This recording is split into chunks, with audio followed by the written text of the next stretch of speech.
Annapurna world's किचनमध्ये तुमचं पुन्हा एकदा मनापासून स्वागत. तर आज आपण बनवणार आहोत शेवग्याची भाजी. मी इथे 7-8 शेंगा छान धुवून चिरून घेतलेल्या आहेत. याला मी आता थोडंसं तेलामध्ये टाकून तळून घेणार आहे.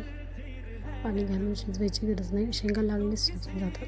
थोडा वेळ झाकून ठेवायचं. त्याच्यात थोडं मीठ टाकायचं जेणेकरून ते चवदार लागतील.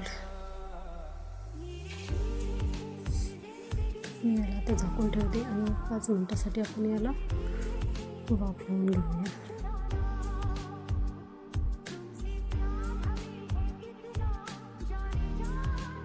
आता आपण लगेच काळं वाटण काढून घेऊया. तुम्ही बघू शकता इथे मी खोबरं, डाळवं, धने, 4 लवंग, 4 मिरी, तेजपत्ता, कांदा आणि लसणाच्या 1-10 पाकळ्या आणि आल्याचा तुकडा घेतलेला आहे. चला तरी आपण याला भाजून घेऊया. शेंगा वगैरे झाले असतील, छान परतलेत. टमाटा भाजून घेऊया. छान याला आपण भाजून घेऊयात.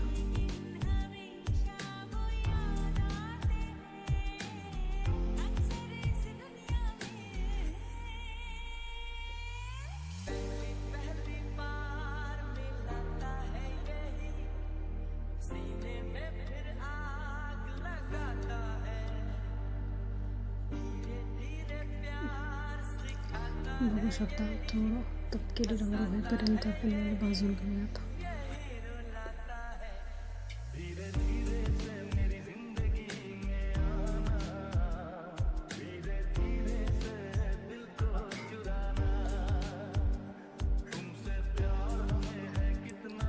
लगेच आपण याला मिक्सरमध्ये बारीक करून घ्यायचे. बघू शकता मी बारीक करून पण घेतलेलं आहे.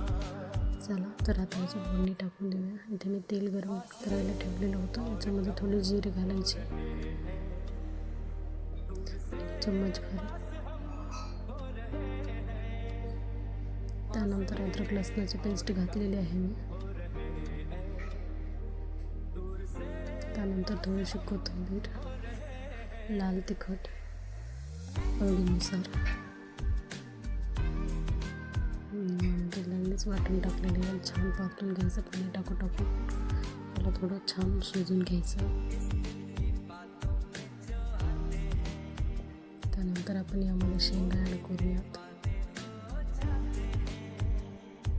थोडा वेळ छान शेंगा परतून घ्यायच्यात यामध्ये, म्हणजे शेंगांमध्ये छान मिक्स होईल वाटण आणि त्या खायला टेस्टी लागतील.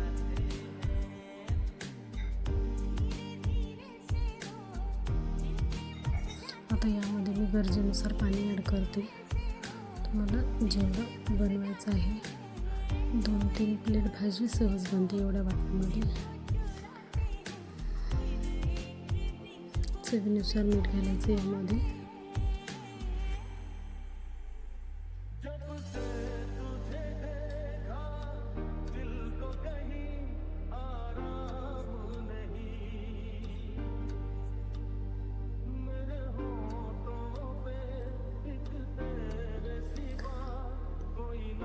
शेंगा ऑलरेडी आपण परतून घेतल्यात, त्यामुळे याला जास्त वेळ लागणार नाही शिजायला. एक आपण 5 मिनिटं झाकून ठेवूयात. जवळपास शिजतच आलं. शिजला जवळपास आपली भाजी तयारच आहे. चला तर मग घेऊया खायला. खूपच सुंदर, अप्रतिम आणि एकदम स्वादिष्ट. एकदा नक्की ट्राय करा.